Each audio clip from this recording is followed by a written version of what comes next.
What is good, YouTube? Quinn Wade coming to y'all with that instant basketball analysis. Of course, on the Analysis Playground, exclusively like it has to be on YouTube. We're going to talk about the Indiana Pacers playing a terrible game against the Phoenix Suns. They didn't even score 100 points, they only got to 98. They're 1-11, 0-7 on the road. The Phoenix Suns are now 8-5 and 6-1 at home. Phoenix actually won the first quarter 31-23. The second quarter 39-29. It was over at that point, honestly. But they also won the third quarter 36-32. In the fourth quarter 27-14. I just don't know what to say about this Indiana Pacer team, but they suck. 133-98. Pascal Siakam tried again, 31 minutes, only 19 points, 6 of 14 from the field.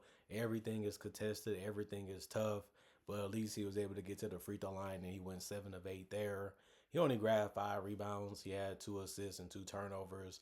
He also had 4 personal fouls. He was a minus 25 and plus minus. I don't know what you really want him to do. He just doesn't have enough help out there. Jeremiah Robinson Earl, he only had 6 points in 27 minutes, minus 11 and plus minus. He went 2 of 4 from the field, 0 of 1 from 3, 2 of 2 from the free throw line. He had 7 rebounds, 1 personal foul, and that's all he did because he only played 27 minutes. He didn't really score, didn't really take a lot of shots.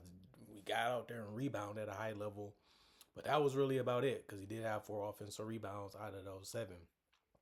Tony Bradley started. He had 10 points in 17 minutes. He was a minus 1 and plus minus, 5 of 7 from the field. 3 rebounds, 1 turnover. He did have 3 personal fouls too. Didn't do much, but he tried to go out there and score the shots that he was given. Did a good job of that, and that was the end of his night, really. Andrew Nembhard, 21 points, 27 minutes, minus 11 and plus minus, 5 of 15 from the field, 1 of 5 from 3.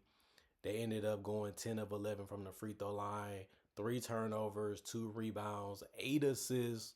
He was trying to find ways to hit the mid-range. He was trying to find a way to take open shots. The threes wasn't really falling. The mid-range wasn't really falling in this game for him. It was just a tough night for him in general. The Aaron Nesmith, he only was held to 10 points. He was 3 of 9 from the field in 20 minutes. 1 of 3 from the three-point line, 3 of 3 from the free throw line, 3 rebounds, 1 assist, 1 steal, 2 personal fouls. He was a minus 4 and plus minus. I don't really know what you can really expect from him, to stay on him, to make him pick up his dribble or, to make him not shoot the 3. If you can hold him to less than 5, 6 threes a game, you're happy with that. He only took 3 tonight. That's good defense by the Suns, good scouting. But I don't really know what more he could have done. Isaiah Jackson, 8 points, minus 27 and plus minus, 2 of 2 from the free throw line, 4 rebounds, 1 turnover, 2 personal fouls. Um, he was actually the guy that scored the most points off the bench. So he came in and gave you good minutes because he rebounded and scored efficiently. And that was all he can really do in the opportunity that was there for him. Jarace Walker, 2 points, 0 of 10 from the field, 0 of 4 from 3, even though the shots was wide open. 2 of 2 from the free throw line, 4 rebounds, 2 assists, 1 turnover, 1 block. He did have 1 personal foul in 26 minutes. That's all he could do.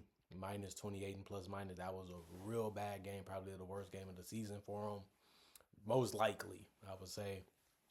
Jay Huff, 3 points, 1 of 2 from the field, 0 of 1 from 3, 1 of 1 from the free throw line, 1 assist, 2 blocks, 14 minutes in a minus 7 and plus minus. He didn't really provide any scoring for him, but nobody really did. But at least he brought it on the defensive end, or he competed as much as he could. Monte Morris is supposed to bring offense for him, but he only had 2 points and only took 3 shots. He was 1 of 3 from the field, 0 of 1 from 3. He ended up playing only 10 minutes and finished as a minus 18 and plus minus. TJ McConnell is back, but he was 2 of 8 from the field and had only 5 points. He did go 1 of 2 from 3, but attempted no free throws. He only was able to get 2 assists in this game, 1 rebound, 2 steals. and 2 personal fouls. In 15 minutes, he was a minus 30 in plus minus. Ray J. Dennis, 3 points, 1 of 2 from the field, 1 of 1 from three, 1 assist, 1 rebound, and 3 minutes play for him. He couldn't do much because of that, but at least he scored and contributed with the rebounds and the assists. He was a +9 and plus minus. Ben Shepherd knocked down the three that was spot up and did another one, but he went 2 of 7 from the field and only scored 6 points in 22 minutes. He did help out on the boards with 6 total, 1 assist, 1 turnover. One of his rebounds was offensive, and he was a minus 20 and plus minus. And then Talon Peter, 3 points, 1 of 3 from the field, and he had 2 turnovers, 4 rebounds, 1 assist, and 1 steal. And then he only played 9 minutes, so he couldn't really do too much for the team. But he did finish as a -2. I mean, I just don't know what to say, man. They're trying, they're giving what they can give. They just don't have enough firepower. They just don't have enough shot creation. Pascal is just trying to find a way to get the shots that he wants to take and just live with the result, and that's all you can do. And then when you look at the starting lineup, it's just, man, what could they have done? The best players, Andrew Nembhard and Pascal, did what they should have done. They just wasn't efficient. But when you have to focus in on them, they just couldn't come through enough. And they still had okay games. It wasn't like they played bad, but the whole team as a whole did.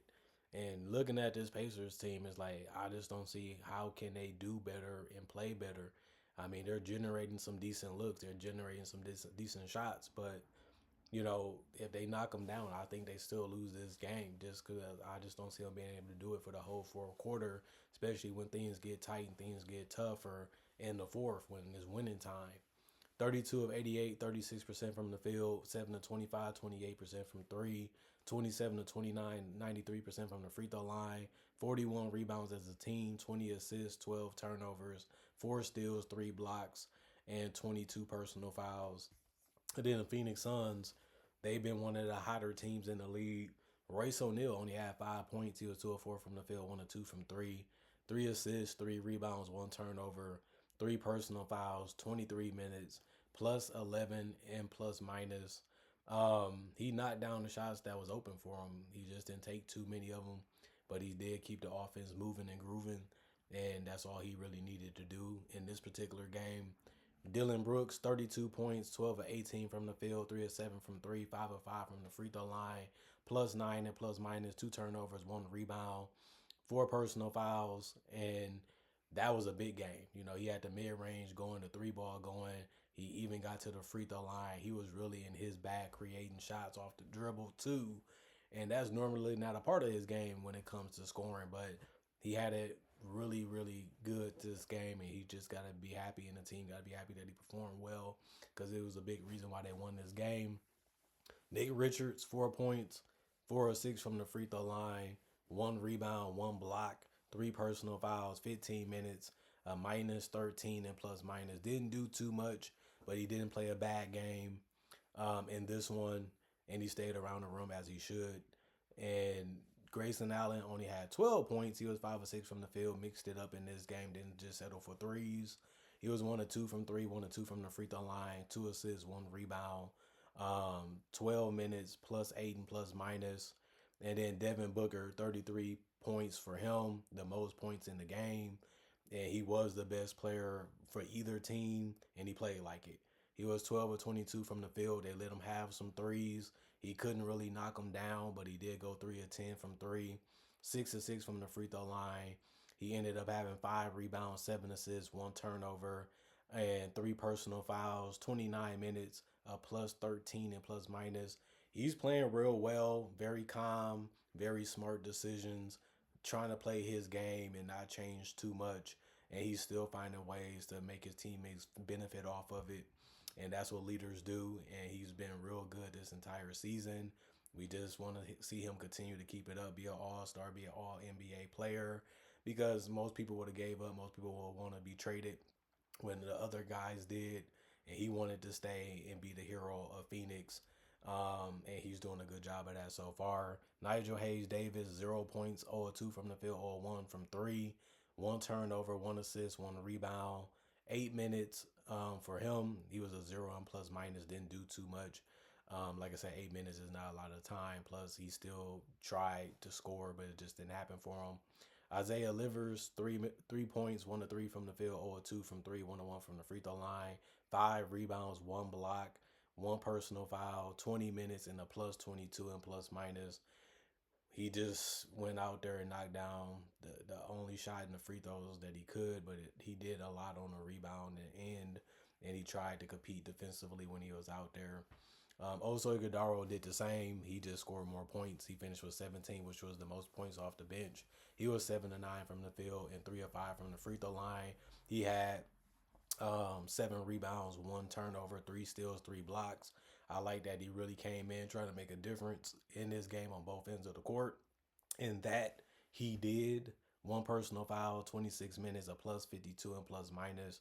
Ryan Dunn, 3 points, 1 to 2 from the field, 1 to 1 from three, 3 rebounds, 1 turnover, 2 personal fouls. He played 19 minutes and was a plus 20 and plus minus.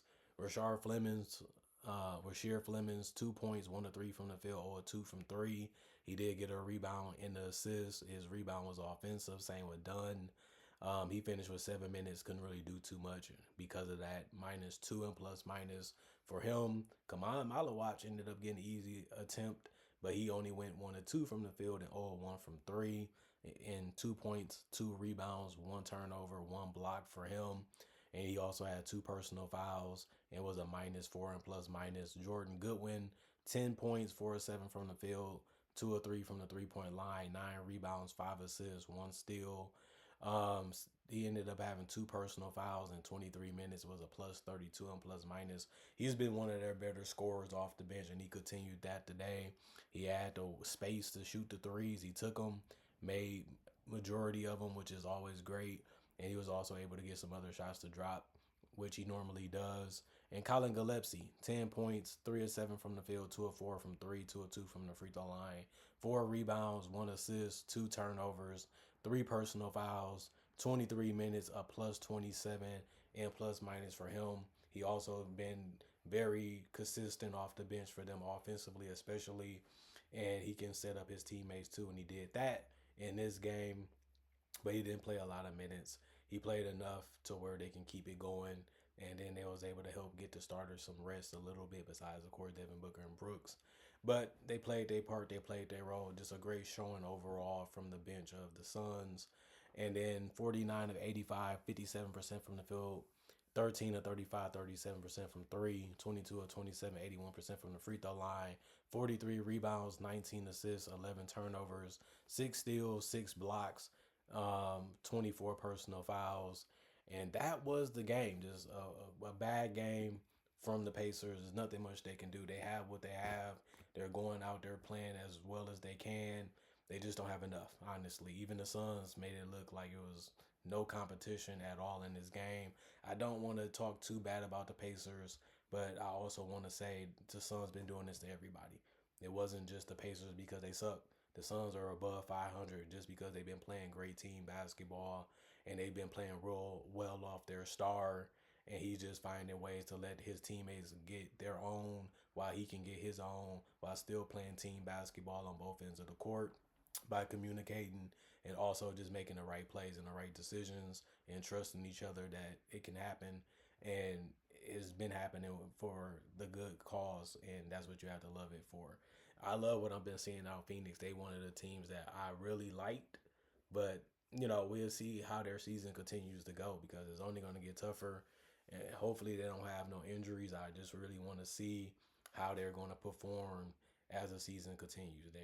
They're a watchable team, and they're a team I want to continue to see as this season continues to go. So they good, man. The Suns, they actually didn't quit. They didn't just mail it in. They're going out there playing great basketball each and every night, and that's all a coach and an organization can want from a team.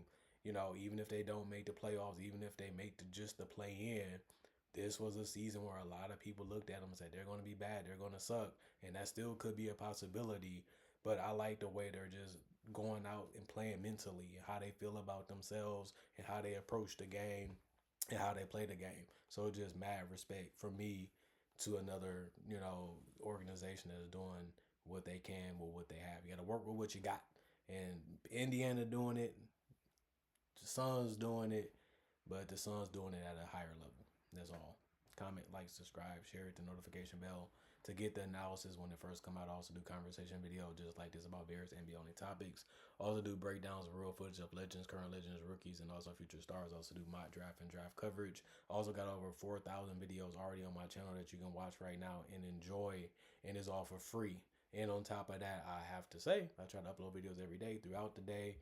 And if you love basketball and NBA content, this may be the channel you slept on or you just didn't know about. And now that you have, why not subscribe and become a fan or a subscriber? Other than that, thank y'all for appreciating the content for it is. Thank y'all for continuing to come back. Thank y'all for loving the content and continue to respect me and my analysis and how I talk and bring up and show the game. Other than that, y'all stay blessed up. Y'all stay good. Peace. And I'll see y'all later today, hopefully, with more analysis.